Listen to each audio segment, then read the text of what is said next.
Hey everyone, Jim Tedesco here, Millennium County Railroad version 2.0. Hey, I got a lot more done.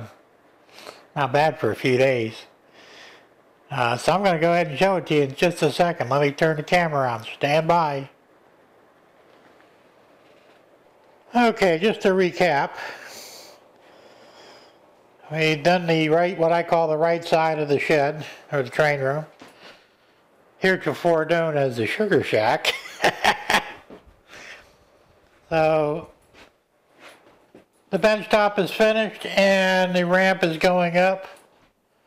Now I'm going to go ahead and use that foil shaper sheets from Woodland Scenics to build a ridge all the way up and across the back wall.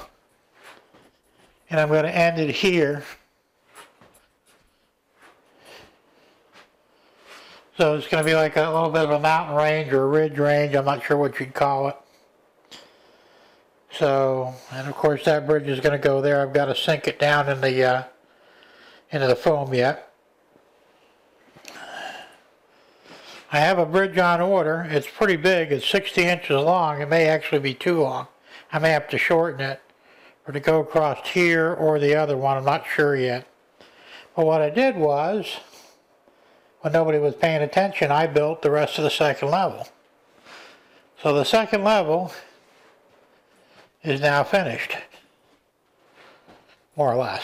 I mean, there's still all little tidy things that have to be done, like the edge board or whatever there, you know. So, but it is in fact done.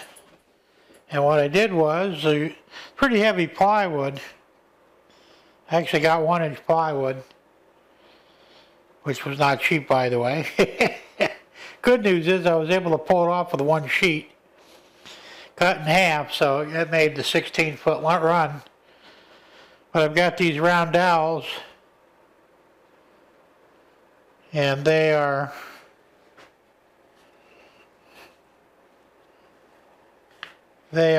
holding up the front of it. So once there's some weight on it, they'll come down a little bit. But now, I know you've seen this before because I showed it to you. And let's see, what's the mode there? All right, there's a percentage. Now, even though technically it's if you look at the bubble, it's dead flat. But this thing is so sensitive, it's showing it's a little bit off, but it's actually flat. Now, that, of course, that section is flat all the way back, the whole 16 foot. And over here, we start the gradient down. We're at 0.69%, just under 1 degree, or 1% I should say, which isn't bad. Here, on the other hand, I had to go kind of steep. And we're at 3.12%, actually 3.20, which once again isn't too bad, it's tolerable. And then over here, we're at 1.82%, where it falls out the rest of the way down. So altogether, I shouldn't have any problem getting an engine in a long train going uphill. It shouldn't be an issue with a single engine. Of course, there'll be a piece of cake with multiple units, but even with a single unit, it should be fine. Underneath there, I put more of the foam for the wall, because behind that there's 2x4s like you see here. I'm probably going to do the same thing here. I'm not sure yet. Of course, did it over there too. So now I've got to get some LED strip lighting for underneath. So I'm going to have to go hunt down some of that. Oh, and I took the advice. I've got a pin. Ooh, it's getting away. I got the pin here and a hole here. You just lift up on it a little bit and lock it in place, and it stays. That takes the weight off the hinges. Now, one of you guys, I can't remember who it was. It was either Joe or maybe it was Art. I don't remember. Could have been Chuck. They suggested putting metal on these cams. I'm going to do that. I'm going to order some brass, some real thin brass, like 1,000th, and wrap it and lubricate it, probably with wax or something.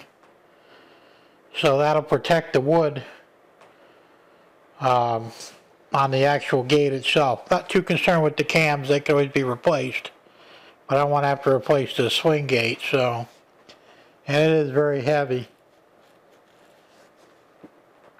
Now let's see what else. I cleaned up the place pretty much. Look at some stuff on the floor there I got to sort through. And I hate to throw away any foam because you never know when you can use a piece here and there.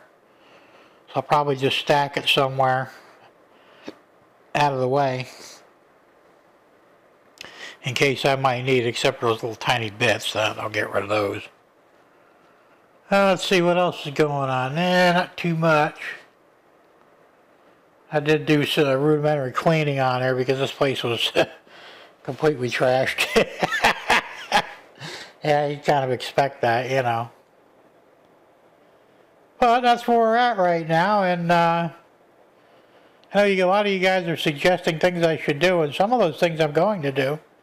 They're good ideas, and I'll incorporate them. So, anytime you come up with an idea, throw it at me. I may or may not use it, but, if it's something I can use, absolutely, and I'll give you credit for it. If I can remember who it was that gave me the idea.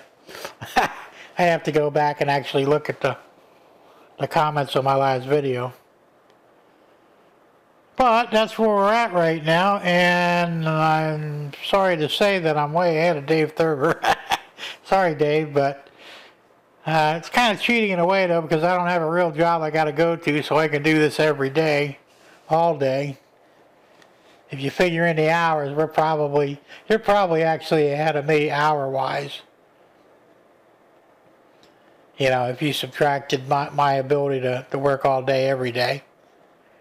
But we're getting good. We're doing good here, and just like Dave Thurber's layout, the CR&E, it's looking good.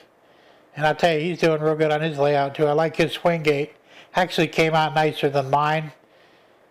But he did something I should have done with mine. And his comes in at an angle, which I probably should have done the same thing. And I could have eliminated a lot of concerns and problems, but I didn't, so, here I am. I also think that maybe I should have made it out of 1x4s, but, oh well. I'm not redoing it. So, let's see, other than that, oh yeah, and also use your discount code, Dave at Yankee Dabbler. I ordered almost $300 worth of stuff last night.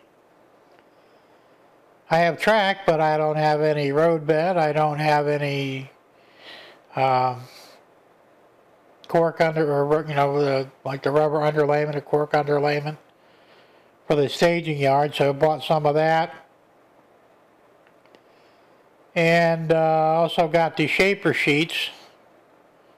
I think I bought 4 rolls of it, so I can go up and down this ridge all the way around to that back corner. You'll see that as I'm going through it. I'll videotape some of it in progress, some of it after the fact, because I don't want to bore anybody to death with this stuff.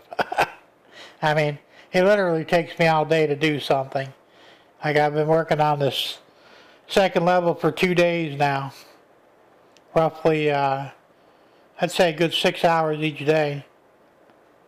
And right now it's 10 till 8. And I started at, I started around 10 o'clock, 10:30. I had to run to Home Depot and get more foam. And, so I'm always running back and forth for something. So anyway, that's where I'm at. And I don't want to drag this out any further. I can't think of anything else to talk about. So as always, keep it on the rails and stay tuned for further semi-interesting videos of Millennium County 2.0. Alright guys, we'll see y'all later. Bye.